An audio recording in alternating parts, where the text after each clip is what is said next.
Facultad de Derecho de nuestra universidad. Hace parte del equipo de asesoría jurídica con el doctor Felipe. Y hoy nos van a acompañar con el tema de la reglamentación del Comité de Convivencia Laboral. Bienvenido, Juan Guillermo. Una vez más, muchísimas gracias por haber aceptado la invitación de acompañarnos. Gracias. Sirven por aquí más adelante que podamos, para que no voy a utilizar micrófono y entonces para que no tengamos que hablar muy duro. Bueno, entonces vamos a hablar desde un aspecto no solamente teórico, sino también pues, práctico de lo que es el Comité de Convivencia Laboral y por ende vamos a tocar el tema del acoso laboral. El acoso laboral está en una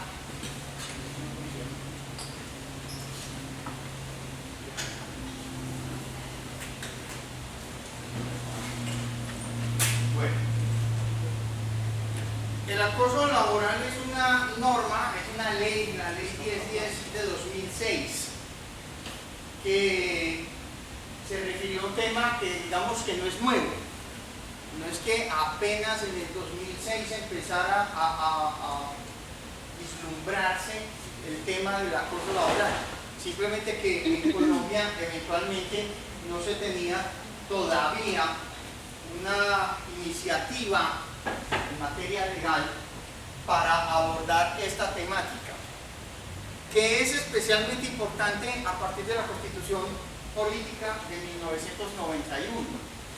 No sé si ustedes sepan, han oído hablar de esa Constitución. Se menciona mucho la Constitución del 91, pero quizás, salvo quienes tenemos que ver con estos temas jurídicos, quienes no son abogados, a lo mejor no tienen una idea clara de lo que es esa Constitución Política. ¿Alguno de los que está aquí es estudiante de la Facultad de Derecho? Ninguno. Bueno, entonces eso me permite tratar de indicarles que en Colombia hay una... Colombia es un... Ustedes han oído mencionar seguramente que Colombia es un país de leyes. Y hay demasiadas.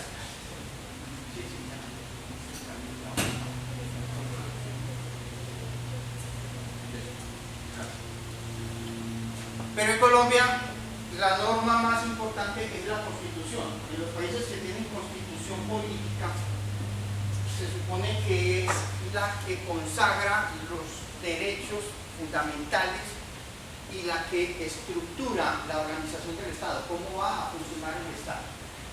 En la Constitución política encontramos nuestros derechos primarios, los que son inherentes a todo ser humano. Ustedes habrán oído hablar de derechos humanos y de derechos fundamentales, y seguramente han oído hablar de la tutela. La tutela está instituida precisamente para la protección de los derechos fundamentales. En esa Constitución Política de 1991 se establece la especial protección al trabajo. En el artículo 25 de la Constitución se establece que todos tenemos derecho a un trabajo en condiciones dignas y justas.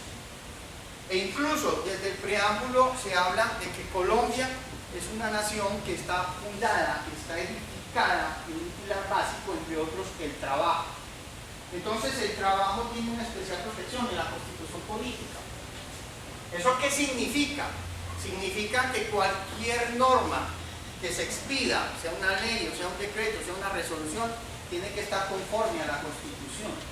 Y aparte de la Constitución, Colombia ha celebrado una serie de tratados y de convenios internacionales que protegen el trabajo humano. Entre otros están los convenios de la Organización Internacional del Trabajo, OIT. Colombia hace parte de la Organización Internacional del Trabajo. Y allí se establecen en unos convenios cuáles son las protecciones mínimas que se le deben a los trabajadores en los países miembros, en los países que hacen parte de la OIT.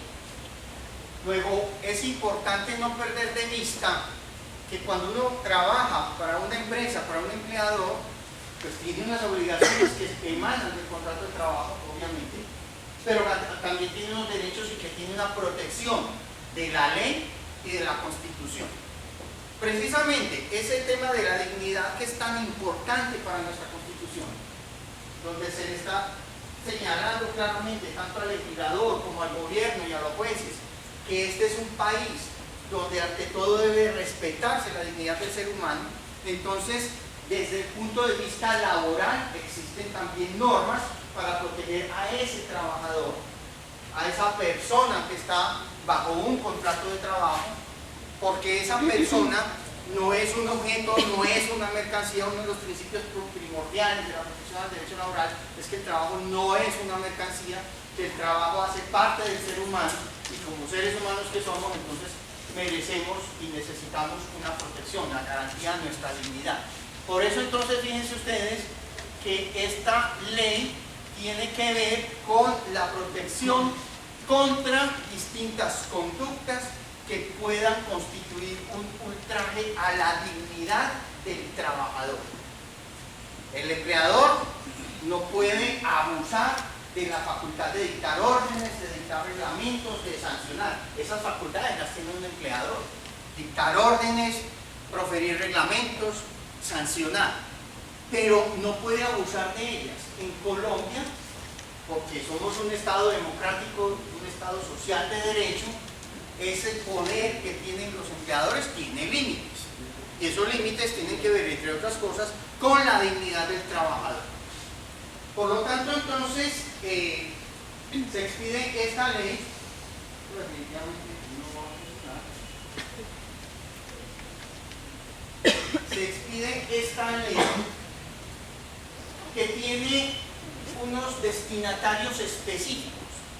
Primero que todo, estamos hablando de las personas que laboran bajo un contrato de trabajo.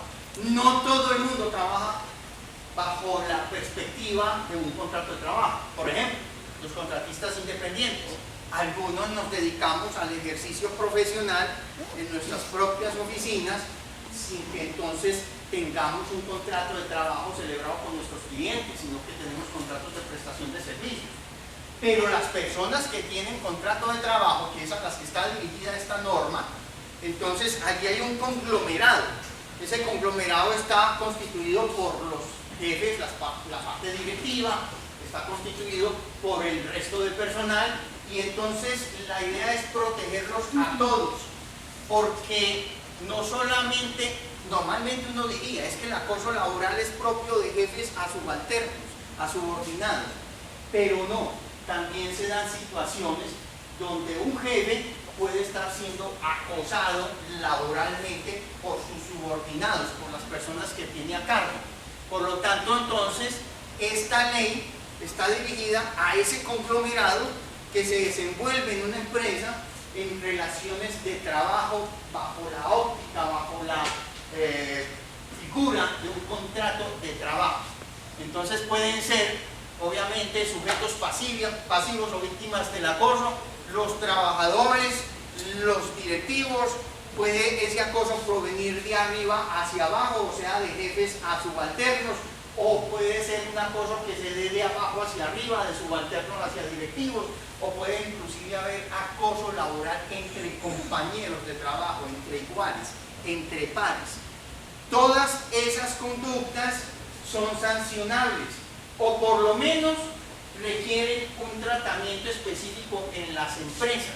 Las empresas no pueden ser, digamos, omisas, no pueden omitir el deber de realizar acciones que tengan que ver con las conductas de acoso laboral, para prevenir el acoso por un lado, o para corregir las conductas de acoso que en un momento dado se puedan presentar.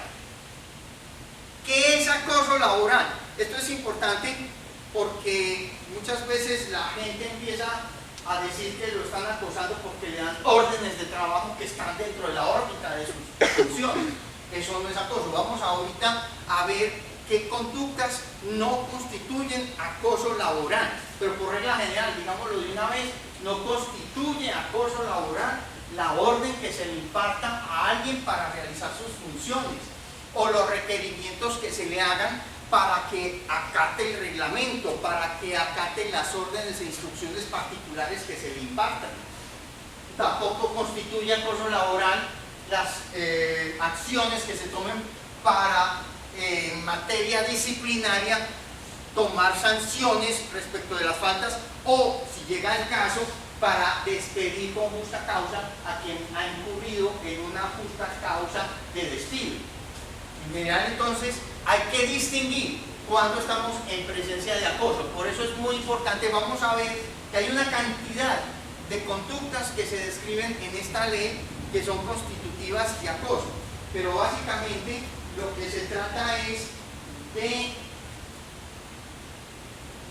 castigar, de sancionar, de evitar conductas que estén dirigidas, como dice ahí, a infundir miedo, intimidación, terror y angustia, a causar perjuicio laboral, generar desmotivación del trabajo o inducir a la renuncia del mismo.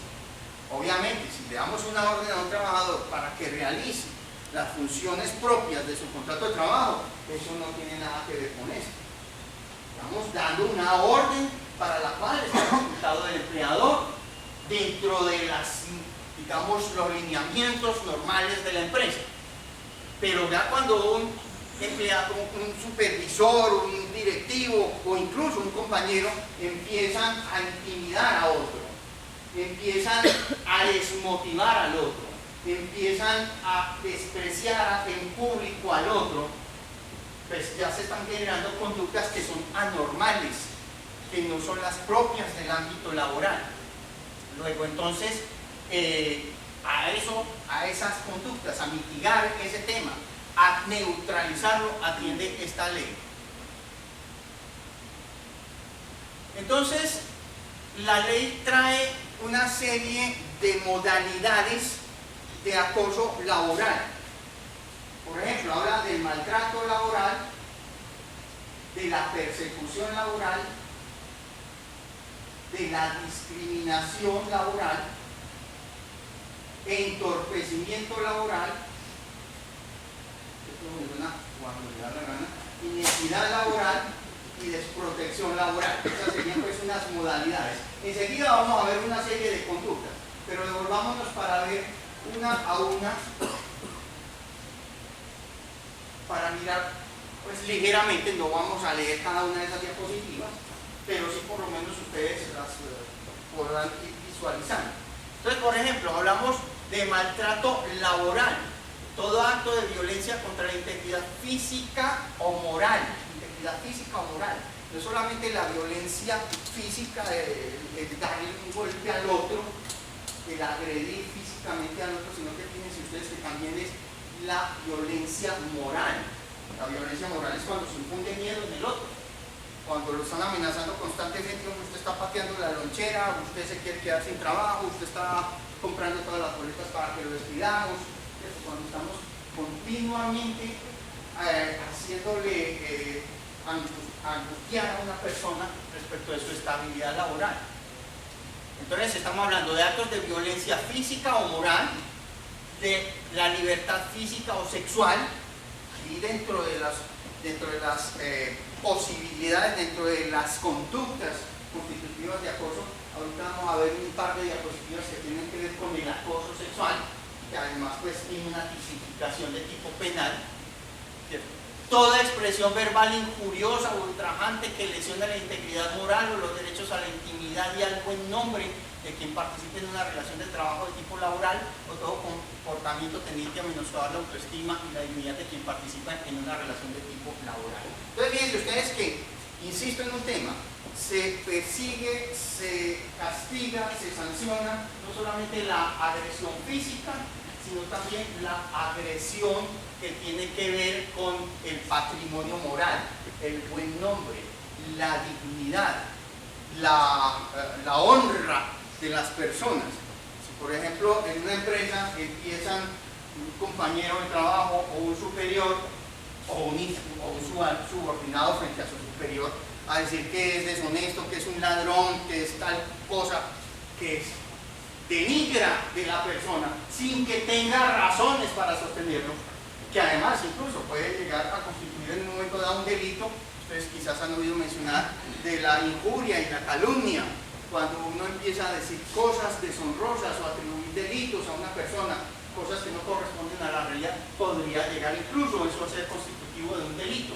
Todo eso que se pudiera dar en un entorno laboral sería entonces conductas que eventualmente pudieran constituir acoso laboral. Y una vez digamos algo, y es que acoso laboral no es una sola conducta que se da una sola vez de manera aislada. El maltrato, el acoso laboral normalmente conlleva una reiteración de conductas, una multiplicidad de conductas que se van dando con el tiempo. Fíjense ustedes en la definición del artículo segundo: conducta persistente y demostrable. Entonces son dos cosas importantes para tener en cuenta cuando hablamos de acoso laboral. Primero, que no es una cosa aislada. De pronto alguien en un día lo cogieron de mal genio, ese día peleó con la señora o se le accidentó un hijo y a lo mejor contestó mal, contestó con una mala palabra. Eso podrá ser una falta disciplinaria, sí. ¿Que podría ser sancionable? Sí. También en este punto es importante decir, no todas estas cosas requieren, no todo lo que pasa en la empresa requiere la intervención del comité de convivencia, porque el empleador tiene una facultad disciplinaria y podría entrar a sancionar. Entonces, repito, puede que a alguien se le haya zafado una mala expresión respecto de otro, eso no constituye per se acoso laboral. El acoso laboral implica una multiplicidad de conductas, que eso se vaya repitiendo, que se vaya reiterando, que no sea una cosa esporádica, sino que se vuelve una cosa casi que habitual. Y otro tema importante, que sea demostrable. Porque no basta con decir, es que mi jefe me está acosando. ¿Cómo lo está acosando?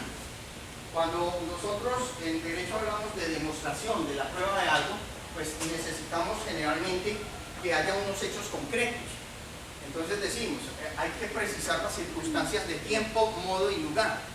Entonces, de la misma manera que no le basta al empleador para sancionar o despedir a un trabajador decir, es que usted fue grosero. ¿Cuándo fue grosero? ¿En qué circunstancias fue grosero? ¿En qué consistió la grosería? ¿Cierto? Uno no lo puede como trabajador endilgarle unas conductas genéricas. Tiene que precisarlo. De la misma manera que el trabajador tiene que ser muy preciso en su denuncia. No puede entonces salir a hacer denuncias o quejas temerarias. La temeridad es hacer afirmaciones o tener actuaciones que no tengan un respaldo claro en la realidad, ¿cierto? Si yo digo que un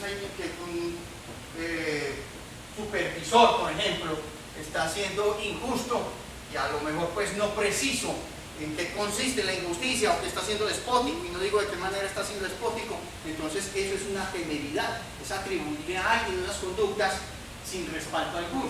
Entonces es importante que yo pueda de alguna manera demostrar eso, no son las meras afirmaciones, porque además la persona que es acusada del acoso tiene también unos derechos. En Colombia existe el debido proceso. ¿Qué es el debido proceso? El debido proceso implica que si alguien es acusado de algo, pues tiene derecho a defenderse, tiene derecho a conocer los hechos que se le imputan, a conocer las pruebas que existan, a controvertirlas y a proponer pruebas para soportar su defensa. Entonces no basta para así como no basta para un empleador decir que un trabajador incumplió sus obligaciones laborales. Tiene que precisar cómo las incumplió, en qué circunstancias, en qué momento, de qué manera. De la misma situación o análogamente, el trabajador, si va a hacer una acusación contra un superior, contra un subalterno o contra un compañero de trabajo, tiene que tener un sustento sobre lo que está afirmando. No basta entonces con que diga, me está tratando mal, me está ofendiendo, me está discriminando. Tiene que tener unos soportes para ello. Así que, insisto, pues por regla general, el acoso implica una multiplicidad de conductas. Que no es que uno le tenga que aguantar una sola ocasión que te faltaron al respeto, no. Eso ya hemos dicho. Cabe dentro del ejercicio la potestad disciplinaria del empleado. Si una sola vez lo trató mal, incluso depende de cómo lo haya tratado, pudiera dar lugar a un despido con justa causa. Algún trabajador va y se queja de que alguien lo manoteó, lo ofeteó, le puso una zancadilla, lo hizo caer, yo qué sé. Ese solo hecho, así no se haya dado sino una sola vez, sería suficiente para una actuación disciplinaria. para sancionarlo disciplinariamente conforme al reglamento interno de trabajo, o incluso, dada la magnitud de la falta, para un despido con justa causa. Entonces no significa que uno tenga que esperar a que lo insulten una vez, 2 veces, 3 veces o 4 veces para poder acudir ante el comité. No. Si uno recibe una agresión, así sea una sola vez, está en el derecho de informarle a sus superiores y sus superiores de tomar los correctivos. Entonces no confundamos de que para poder solucionar un problema en la empresa hay que esperar a que se repita. No, con una sola conducta bastaría para despedir o para sancionar a un trabajador sin necesidad siquiera de la intervención del Comité de Convivencia Laboral. Bueno, habíamos entonces hablado de una primera modalidad del maltrato laboral. Otra modalidad es, como ven ustedes allí, la persecución laboral, que está definida como conducta cuyas características de reiteración o evidente arbitrariedad permitan inferir el propósito de inducir la renuncia del trabajador mediante descalificación, carga excesiva de trabajo y cambios permanentes de horario que puedan producir motivación laboral. La misma anotación acá. Un solo cambio de horario que motive o que cause perjuicios al trabajador eventualmente pudieran ser una causal para que el trabajador pues, se queje y eventualmente formule algún tipo de acción. No es que no se puedan cambiar los horarios de los trabajadores, sino que hay que consultar. Por ejemplo, pongamos un ejemplo. Alguien está estudiando, alguien que trabaja en una empresa, está estudiando después de que cumple su jornada y el empleador lo sabe. Entonces, si con el ánimo de perjudicar sus estudios, simplemente porque me cayó gordo, yo me voy a tirar en este trabajador, le cambio arbitrariamente su horario de trabajo para evitar que estudie, simplemente para producir un perjuicio, esa sola conducta, por la primera vez, pudiera ya tener una connotación que diera lugar a una medida, por ejemplo, una acción de tutela. El trabajador eventualmente puede acudir en defensa de sus derechos fundamentales ante un juez de tutela, cuando se producen situaciones que son inminentes, que son graves, que afectan su dignidad o sus derechos fundamentales.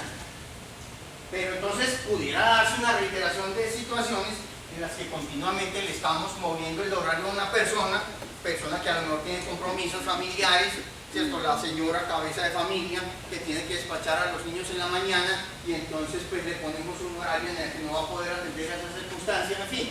Pueden darse muchas situaciones en la vida práctica que si se manejan de manera arbitraria, como dice allí, puedan dar lugar o puedan estar dirigidas a desmotivar a esa persona.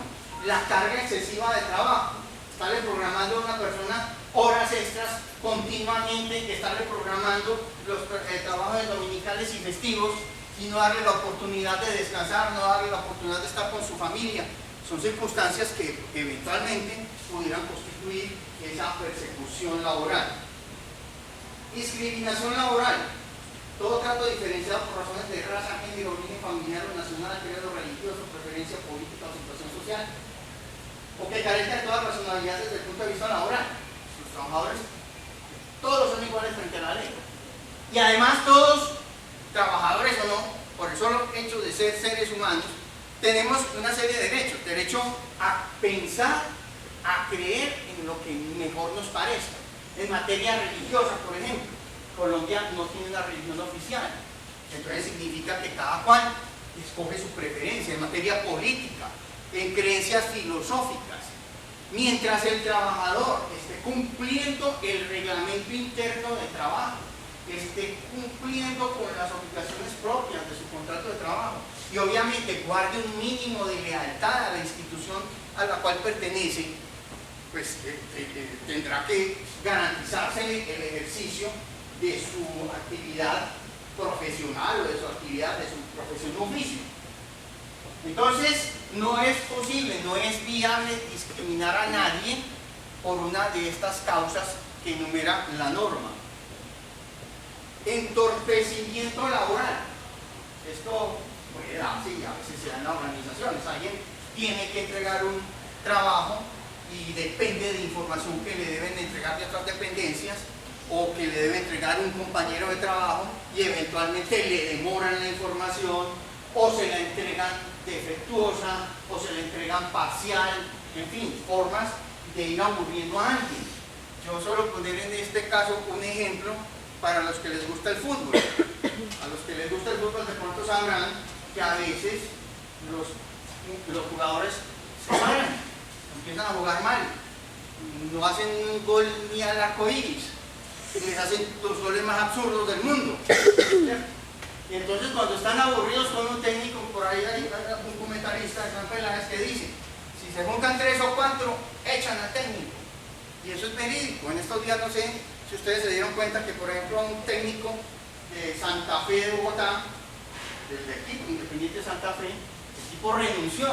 ¿Por qué? Porque un solo jugador publicó en su Twitter que renunciaba. No le dijo ni siquiera al presidente de la empresa, del equipo de fútbol, no le dijo a la junta directiva, ni siquiera mandó una carta, sino que por Twitter, Instagram, una de esas redes sociales, el tipo dijo, renuncio, me voy, mi dignidad, yo qué sé, el hombre se cree la estrella del equipo, Omar Pérez.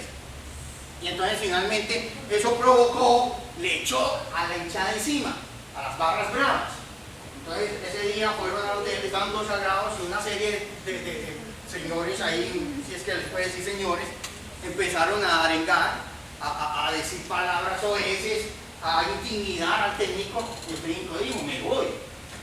Digamos que esas son situaciones, yo les traigo a cuento porque son ejemplos de la vida práctica, como a veces también es la cabeza, es el directivo el que sufre por cuenta de los subalternos.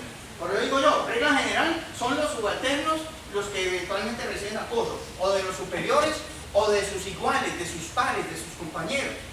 Pero excepcionalmente también se da la situación de que el superior está siendo acosado por sus subalternos o por alguno de sus subalternos. Inequidad laboral, asignación de funciones a menosprecio del trabajador. Si a uno lo vinculan como profesional a una empresa, por ejemplo, yo soy abogado y entonces me vinculo a una empresa como abogado, pues el día de mañana me pueden decir, ve, vos que estás desocupado, anda a hacer esta labor de mensajería. Eso no tiene que ver con mi formación profesional. Muchas veces la gente cree que porque tiene un contrato de trabajo y porque le garantizan el pago de su salario, independientemente de lo que le pongan a hacer, hay que hacerlo. A uno lo contratan para una función específica, sea profesional o no profesional, para lo que sabe, para lo que se preparó. Si a uno lo contratan como oficios varios, seguramente le tocará hacer, como su nombre lo indica, oficios varios. Pero si a uno lo contratan como profesional, es indigno que lo pongan a hacer labores que no son propias de su actividad. No porque, como dicen por ahí, el trabajo es un honor y cualquier tipo de trabajo enaltece al hombre. Eso es cierto. Pero si yo me preparé profesionalmente, si tengo una especialización, de pronto hasta una maestría, y me ponen a hacer trabajos no calificados, eso está afectando mi dignidad. Entonces, eso también puede ser, por una sola vez podría ser motivo para que el trabajador renunciara. Eso se llama despido indirecto. Uno normalmente oye hablar del despido cuando es el empleador el que termina el contrato, generalmente o a veces con una justa causa. Pero el trabajador también podría, en un momento dado, renunciar, pero motivando su carta de renuncia, expresando por qué lo hace, expresando que está renunciando porque le están dando órdenes que no tienen que ver con aquello para lo cual está preparado, que afectan gravemente su dignidad. Desprotección laboral, toda conducta tendiente a poner en riesgo la integridad y la seguridad del trabajador mediante órdenes o asignación de funciones sin el cumplimiento de los requisitos mínimos de protección y seguridad para el trabajador. Hoy en día, pues en la seguridad social existe el sistema de riesgos laborales y todos los empleadores tienen que tener un plan, unos programas de gestión para la seguridad y la salud en el trabajo. No podemos, sobre todo cuando se trata de actividades que implican un riesgo, pues asignar funciones a un trabajador sin que esté preparado para ello. Por ejemplo, si yo soy conductor, pero soy conductor de vehículo, de automóvil, de la noche a la mañana no me pueden poner a manejar una tractomula, porque a lo mejor voy a causar un accidente o yo mismo voy a sufrir un accidente que me va a perjudicar. Entonces, no podemos ir cambiando a las personas como si fueran fichas. Uno puede cambiar las máquinas de un lado a otro, puede cambiar los computadores de un lado a otro, pero las personas necesitan una preparación, sobre todo para cierto tipo de funciones, y necesitan unos elementos de protección. Si estamos dando órdenes reiteradamente en este sentido de desconocer la seguridad en el trabajo, podría darse una situación de acoso. Pero así se diera por una sola vez la orden que pudiera poner en peligro al trabajador: hombre, vos que estás desocupado, anda ahí y limpiar los vidrios del 5º piso, y no me dan arneses, no estoy preparado para trabajar en alturas, hay que tener una preparación, etc. Entonces yo puedo negarme, yo no tengo que esperar a que se repita esa orden 500 veces hasta que me mate o hasta que quede inválido. De una yo puedo negarme con razones justificando el por qué no voy a acatar esa orden, porque va en contra de mi seguridad, de mi propia integridad. A continuación hay una serie de conductas, no vamos a leer todo eso porque sería demasiado largo. Hay una serie de conductas, aparte de eso que ya vimos, modalidades, hay una serie de conductas que se enumeran ahí. Leamos algunas simplemente, no las leamos todas. Por ejemplo, aquí dice: ocurrencia repetida y pública de cualquiera de estas conductas se presumirá que haya acoso laboral. Cuando los abogados decimos que algo se presume, significa que se da por sentado que eso es lo que se dice ser, en este caso un acoso laboral, pero podría probarse en contrario. En principio, pues aquí, esta ocurrencia repetida y pública de estas conductas que vamos a mirar acá, hacen presumir, se asume que ya son de por sí un acoso laboral. Por ejemplo, miremos esto: comentarios hostiles y humillantes de descalificación profesional expresados en presencia de compañeros de trabajo.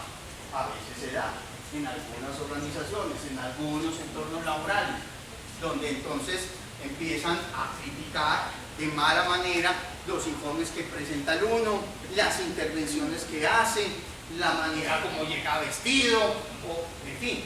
Eso entonces pudiera, en la medida en que sea repetido y público, dar lugar a un acoso. Las múltiples denuncias disciplinarias. No es que no podamos sancionar a las personas. Claro, cada que cometan una falta disciplinaria habrá que llamarlo a descargos y habrá que imponerle la falta que establezca el reglamento. Pero lo que no se puede es, como muchas veces ocurre, que algún supervisor, algún superior empieza a decirle: le voy a mandar un memorando con copia a la hoja de vida, le voy a empapelar la hoja de vida, ¿cierto? Como quien dice, le voy a llenar de antecedentes. Cuando son cosas que no tienen justificación, constituyen un acoso. Si la persona está faltando a su reglamento, llega tarde, incumple las órdenes, no utiliza los elementos de protección, hay que llamarlo a descargos y hay que sancionarlo.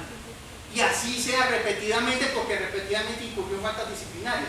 Cosa distinta es que se empiecen a inventar por cualquier circunstancia arbitrariamente ese tipo de situaciones en las que se pretende, como digo, empapelar al trabajador simplemente por hacerlo sentir pues menos persona, o también para dañar sus antecedentes o su posible vinculación a otra empresa. Burla sobre la apariencia física, forma de vestir, alusión pública a hechos pertenecientes a la intimidad de una persona. O porque es que sabemos que a fulanito se le está jugando la mujer, o viceversa, a fulanita se le está jugando el marido. Entonces empezar a ventilar eso públicamente son temas que son propios de la intimidad de cada persona.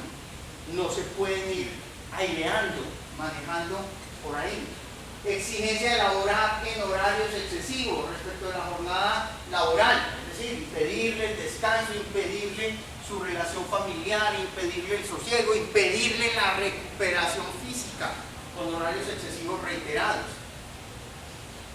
La negativa claramente injustificada por dar permiso, licencias por enfermedad, etcétera, envío de anónimos. Esto es muy complicado de manejar, pero si son anónimos, uno cómo hace para saber quién nos mandó. Pues las leyes a veces pues, tratan de ser muy bien redactadas, pero a veces incurren en cosas medio absurdas, ¿cierto? Porque si son anónimos, uno que va a ver esto desde dónde viene, como para decir: es que me está acosando mi superior, es que me está acosando mi compañero de trabajo.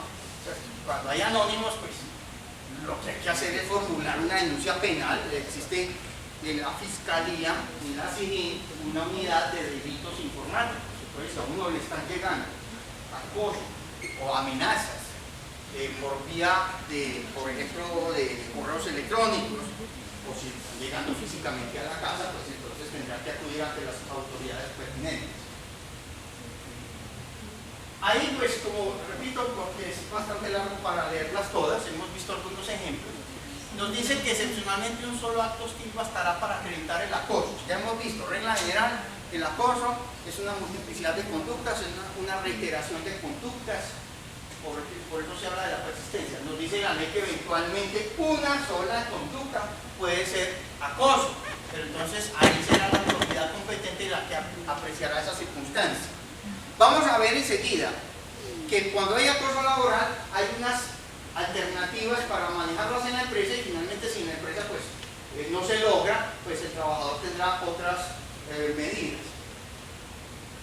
Bueno, ahorita les hablaba del acoso sexual, que es hay una ley que protege a la mujer, ¿cierto?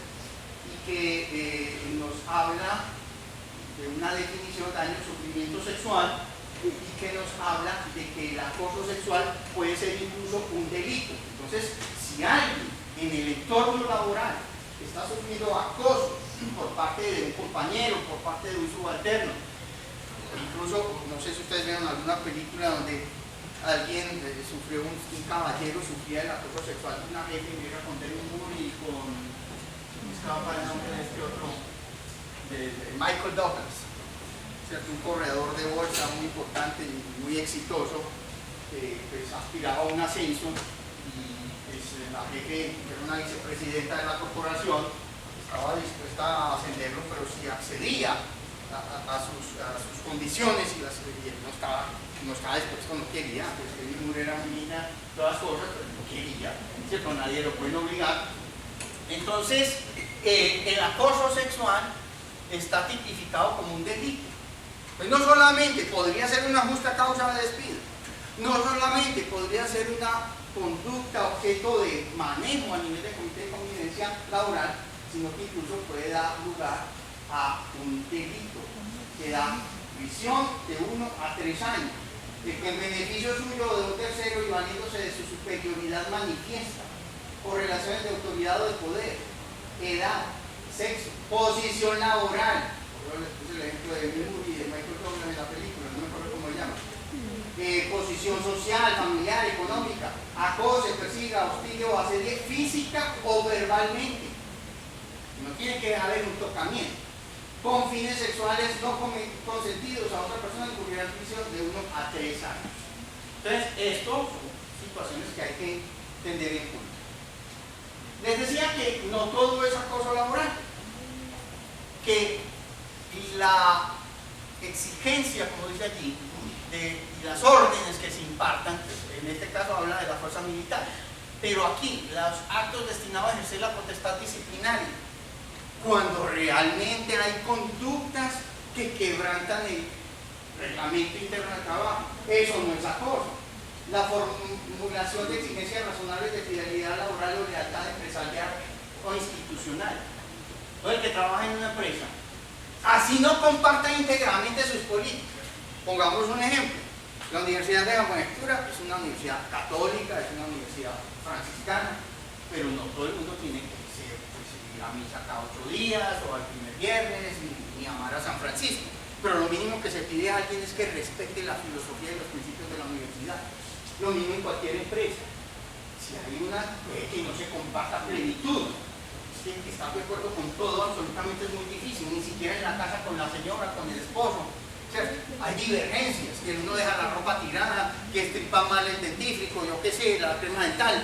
Entonces, en la empresa pues también puede que uno tenga desacuerdos, pero eso no significa que uno vaya a salir a hablar mal de la empresa, a decir que entonces los empleadores son unos abusadores, entonces uno cuando menos, lo menos que se le exige como trabajador de una empresa es que tenga lealtad frente a esa empresa, que respete a esa empresa, que no le vaya a hacer competencia leal a esa empresa. Si yo trabajo en una empresa, soy vendedor, por ejemplo, de unos productos X, y me pongo a montar un negocio sobre el mismo ramo para competir con mi empresa, entonces eso es una deslealtad.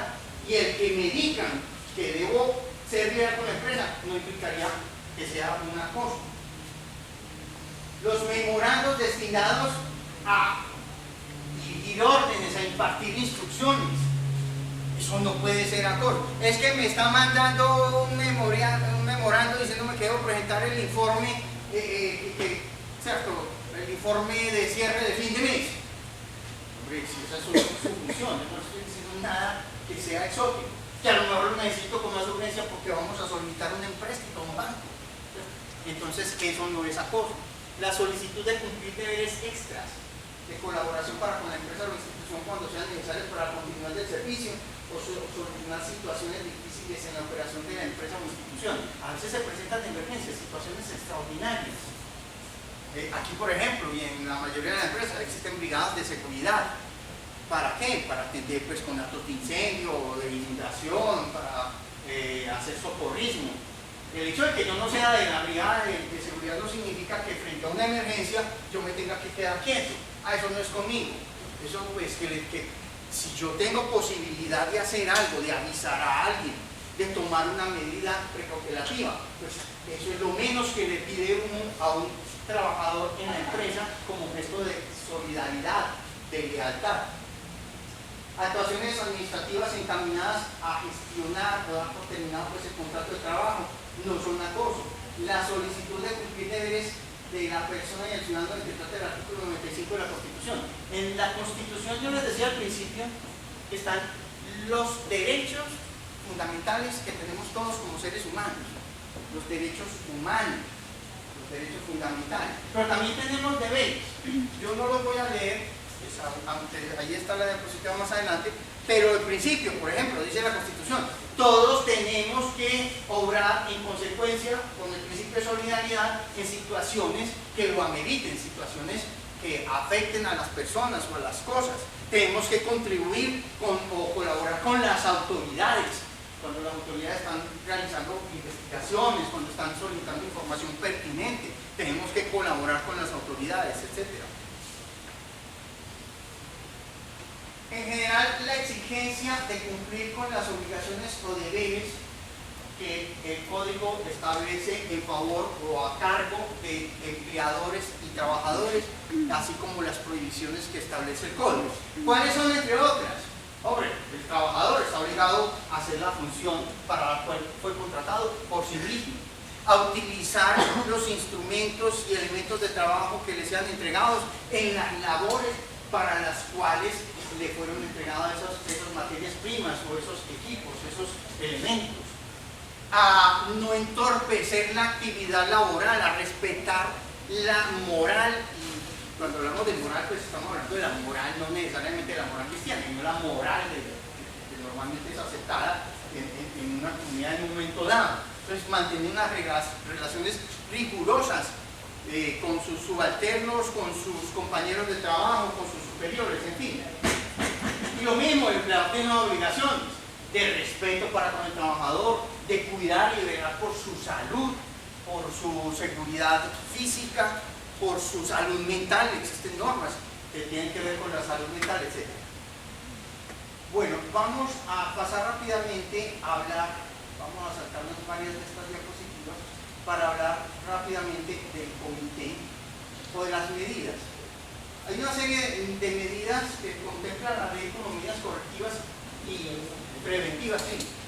Dime. Respecto a lo que usted hablaba de el acoso laboral, es una conducta persistente y demostrable. Si una persona que sufre acoso laboral presenta con pruebas, videos o presenta grabaciones, eso podría aplicar teniendo presente que la otra persona no sabe que eso se hizo. A ver, la regla general es que yo no puedo grabar o filmar a alguien sin que ella tenga el conocimiento y utilizarlo después en su contra. Esa es la regla general. son pruebas obtenidas ilegalmente. La regla general para poder utilizar los videos y las grabaciones, ¿cuál es? Advertirle a la otra persona que la estoy grabando y que esa grabación la voy a utilizar con fines probatorios. Entonces, pues, hoy en día todos andamos con una cámara y con una grabadora. Si muchas veces el problema del acoso laboral es la prueba. ¿Cómo probar que lo está ofendiendo? ¿Cómo probar que lo está denigrando? ¿Cómo probar que le está haciendo un acoso sexual? Entonces una fórmula sería, ¿listo? Yo no le advierto, o sea, pues está en presencia mía, que lo estoy grabando, o la estoy grabando. Ya se conté un cuento pues, de una película famosa. Y que esta grabación voy a utilizarla con fines probatorios. Seguramente la persona se va a abstener, se va a convertir casi que en un arma, ¿cierto? Cuando yo le diga, mire, lo estoy grabando o la estoy grabando, entonces la persona se va a abstener de proseguir. Podrá ser una fórmula, ¿cierto? Para que la persona, porque pues, no creo que vaya a seguir incurriendo en eso, ¿cierto? Excepcionalmente, la Corte Suprema de Justicia, la Sala de Casación Laboral, ha admitido, excepcionalmente, cuando se trata de delitos, por ejemplo, extorsiones, chantajes, o acoso sexual. Excepcionalmente ha admitido la Corte Suprema de Justicia que esas grabaciones que se hayan obtenido sin conocimiento del otro, cuando puedan dar lugar a comprobación de delitos, pudieran ser utilizadas. Pero la regla general es, y lo mismo en la parte disciplinaria, cuando citamos a descargos, si vamos a hacer grabaciones, advertirle al trabajador que estamos grabando y que esa grabación podemos utilizarla. Y obviamente que él puede pedir copia de esa grabación también, no que yo me vaya a quedar con ella. Si él pide la copia de la grabación, tendré que suministrarse. Esa sería pues como la regla a seguir en este tipo de situaciones, ¿de acuerdo? De resto, hay todo tipo de manera de probar los hechos, con declaraciones de testigos, con los correos que me han enviado, porque muchas veces son a partir de correos. Hay personas que les da pánico tener que abrir el correo en la mañana porque entonces empiezan a ver eso lleno de requerimientos irrazonables, desproporcionados, con descalificaciones, ¿cierto? Por ahí, por ejemplo, hubo una juez de la República que sufrió acoso por un subalterno y fue a través de testimonios, porque atestiguaban que el subalterno estaba tratando o hablaba en términos muy despectivos de su jefe. Y viceversa, hubo una situación de una juez que fue destituida porque no le permitía a su subalterno cosas elementales, no le bajaba a ir al baño, en fin, a una cantidad de circunstancias anómalas. Entonces muchas veces es prueba testimonial, pero también puede ser prueba escrita, documentos que se tengan por los correos, por los memorandos que llegan, etc. O excepcionalmente también por las grabaciones o las filmaciones que uno hace. Bueno, entonces hablemos rápidamente del comité. El comité, en toda empresa debe haber un comité que normalmente está compuesto por 2 miembros del empleador, 2 miembros de los trabajadores, es paritario, pero el comité no es un organismo, no es una instancia disciplinaria, primero que todo, no es para tomar decisiones disciplinarias, ni para decidir a quién van a despedir, ni para decidir quién es culpable o quién es inocente. El comité tiene una función de conciliación, es un escenario para propiciar que las personas resuelvan sus problemas. Entonces, el comité no puede comportarse ni como un juez, ni como una autoridad, porque no tiene esas potestades.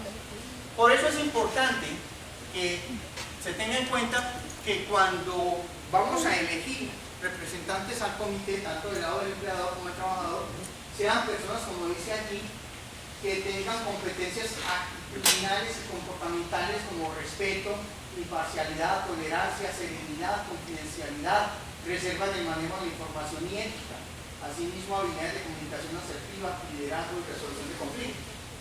Porque no es un comité de quejas y reclamos. Los sindicatos tienen comités de quejas y reclamos, y como su nombre lo indica, es para ir a poner quejas y reclamar, y esto no es una instancia de quejas y reclamos, ni es un juzgado.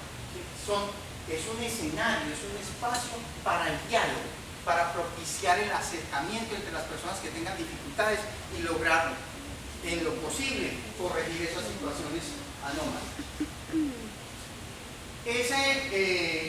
Ya sabemos que entonces el empleador designa directamente a sus representantes y que los trabajadores eligen a los suyos mediante votación. Tienen un periodo de 2 años desde que son designados.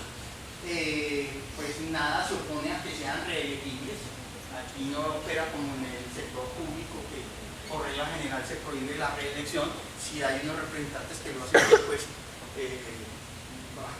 vale la pena volverlos a designar. Sin embargo, lo importante es, en el Comité de Convivencia Laboral no puede conformarse con servidores públicos o trabajadores a los que se les haya formulado una queja de acoso laboral, imagínense uno pues al acosador llevarlo al comité, o que hayan sido víctimas de acoso laboral en los 6 meses anteriores a su conformación. ¿Por qué? Porque puede ser una persona que está parcializada, que está dolida, que va a tener un prejuicio. Entonces es preferible, según la ley, que no haya tenido ese tipo de circunstancias recientemente. ¿Cuáles son las funciones? Básicamente, recibir y dar trámite a las quejas presentadas, así como las pruebas que las soportan. Debe ser una comunicación formal, no es en el pasillo que me encontré al presidente o al secretario del comité, me están acosando. No, tiene que estar revestido de una formalidad. Haga su queja, pero para que esto no pase, pues no se convierta en chisme de pasillo, entonces hay que tener un procedimiento adecuado. ¿Qué más hace el comité? Examinar la situación, llamar por separado a las personas para recibir su versión. No se trata de hacer careos. Venga, siéntese usted aquí, y empiezan a... No, primero recibo la versión del uno y después la del otro. Y podrá, posteriormente, a ver, puede que el comité diga, aquí no evidencia una situación de acoso laboral. Entonces no veo razón para proseguir con esto y debe levantar un acta. Porque si la persona hizo unas afirmaciones temerarias, infundadas, el comité tampoco se debe desgastar en una situación que no lo amerita. Si ve que hay razones fundadas, que la persona que formula la queja aporta algunos indicios probatorios, entonces el comité ahí sí llama a la otra parte, pero si no, no habría razón para iniciar un procedimiento cuando no se vislumbra que haya seriedad en la queja. Si es una queja fundada, entonces se pueden escuchar o se deben escuchar a las dos partes y finalmente se debe propiciar un acuerdo, un plan de mejoramiento. El comité puede proponer ese plan de mejoramiento para que las partes de pronto cesen en sus actividades de hostilidad y recobrar el buen ambiente de trabajo. De hecho, hay situaciones en la vida práctica que a mí me ha tocado atender como asesor de empresas, donde situaciones que aparentemente darían lugar a despedir a las personas mediante la intervención del comité de convivencia se han arreglado. Entonces, el comité de convivencia no hay que tomarlo únicamente como una obligación legal de constituirlo en las empresas, sino como un escenario que puede propiciar y debe propiciar un buen ambiente de trabajo. Puede que las personas no se pongan de acuerdo, entonces levantarán el acta donde se deje constancia de que no acuerden un plan de mejoramiento, que las personas pues no están dispuestas a ceder o lo que sea, y se deben dar informes a la dirección de la compañía sobre los casos, cómo se están atendiendo las situaciones, dar recomendaciones, porque a partir de un caso concreto se puede descubrir una situación generalizada dentro de la empresa. Mire, es que aquí, por ejemplo, a los de una región atacan a los de otra región, o los de un equipo de fútbol atacan a los de otro equipo de fútbol. Entonces vamos a hacer unas campañas preventivas, una promoción para mejorar el buen ambiente de trabajo. Entonces no esperar únicamente apagar el incendio, sino ver cómo lo prevenimos. En fin, hay que hacer el seguimiento, elaborar unos informes. El comité tiene un presidente que es el que pues, coordina las reuniones, tiene una secretario o secretaria pues, que también tiene sus funciones, y pues lo importante de esto es que el comité pues, tenga, como dije antes, no solamente una labor de meramente estar allí para cumplir un requisito, sino que sean personas que cumplan las funciones de manera adecuada. hay una serie de situaciones, ya para terminar, unas garantías que establece la ley contra las retaliaciones, ¿cierto? Que es, por ejemplo, cuando una persona formula la queja de acoso, si es seria y si tiene soporte probatorio, el despido que sea objeto de los 6 meses posteriores no tendrá efecto. Es decir, si despedimos a una persona dentro de los 6 meses siguientes a la queja de acoso, y esa queja de acoso es seria, repito, no es simplemente que, porque hay trabajadores, hoy en día hay de todo, ¿cierto? Entonces hay quienes dicen, uy, me van a echar, entonces voy a formular una queja de acoso, ya así no me pueden echar. No es por cualquier queja, no es por cualquier manifestación que se haga infundadamente. Si hay soporte probatorio de que había acoso y lo echaron dentro de los 6 meses siguientes, eso puede dar lugar a un reintegro laboral. Lo mismo para quienes sirvan de testigos, es una protección que establece la ley. Pero también se establece una sanción para que pone quejas infundadas. Es decir, el que simplemente le dio por ir a ocupar sin necesidad del comité o por hostigar a alguien, entonces se dice que esa persona podrá imponérsele una multa entre medio y 3 salarios mínimos legales mensuales. Lo mismo a quien, después de que ya se analizó la queja, insista en los mismos hechos que ya fueron objeto de análisis. Y finalmente, es importante saber que pasados 6 meses de la última conducta, si no se ha dicho nada, es que me acosó, hace un año me acosaba. Pues ya no lo acosó, ya se cansó de acosarlo, por lo que fuere, o se volvió amigo suyo, entonces ya no lo puede acusar por los que están evidentemente extemporáneos. Bueno, esto es pues una síntesis apretada y rápida del Comité de Convivencia Laboral. Si hay alguna pregunta o alguna inquietud, con mucho gusto la atendemos. ¿Alguna pregunta? ¿Alguna inquietud? ¿Alguna crítica constructiva? Dime.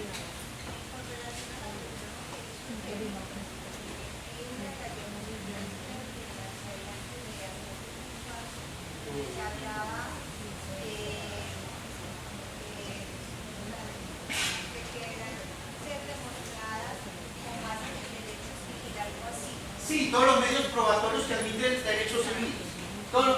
En Colombia existe libertad probatoria. ¿Qué significa? Que no hay una tarifa legal, que no es únicamente determinados medios de prueba. Entonces hay distintos medios de prueba. El peritazgo, el testimonio, la confesión de parte, la prueba documental. Entonces a eso se refiere, que podemos cualquier medio probatorio que admita la ley, y normalmente en los procesos cualquiera de estos que he enumerado son medios probatorios idóneos, se pueden utilizar en este tipo de situaciones.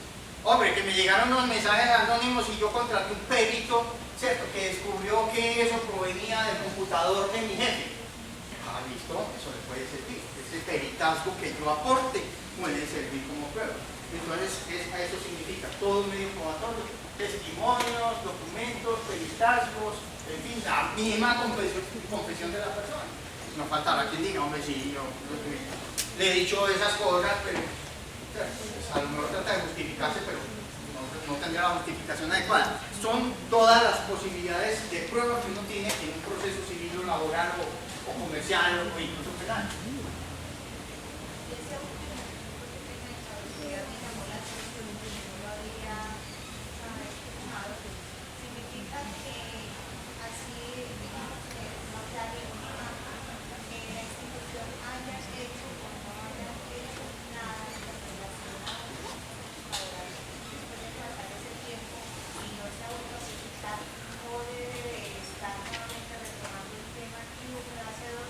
Exactamente, la idea es que todo tiene que tener una oportunidad.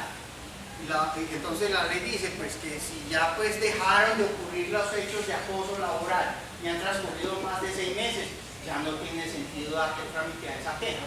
Hablamos de caducidad cuando el derecho al término caducidad implica que ya no son pertinentes las acciones y ya no son pertinentes los trámites en relación con una determinada conducta. Entonces, si han pasado más de 6 meses, hombre, me acosaba, pero hace 8 meses que me dejaron de acosar, yo no puedo llegar a poner la queja hoy de que si hace 8 meses me venía, hasta hace 8 meses me acosaba. Ya pasó. O la queja, por ejemplo, de por qué no hicieron nada, no No, el que se quede, es muy importante tu pregunta, porque alguien podría decir, es que no han hecho nada, él tiene otras opciones, puede ir a la inspección de trabajo, puede, inclusive dice la ley, ir a un centro de conciliación, puede ejercer una forma que se llama el despido indirecto, o sea, ¿qué es el despido indirecto? La renuncia motivada en la cual yo le digo al empleador, ¿por qué estoy renunciando? Porque muchas veces los trabajadores dicen, yo renuncio por motivos personales. Y después van y buscan al abogado y dicen, no, yo puse que por motivos personales, pero realmente era por acoso. Porque no lo digo en la comunicación. Cuando usted vaya a renunciar, si es por acoso, dígalo. Y con base en eso puede demandar al empleador para que le pague la indemnización como si hubiera sido un despido con justa causa. Por eso le llama despido indirecto. Entonces, si el empleador no hace nada, él tiene otras opciones: ir al inspector del trabajo, ir ante el juez del trabajo, ir a un centro de conciliación y eventualmente pues pongan una sanción. Bueno, muy querido, muchas gracias, espero que esto les haya sido de utilidad.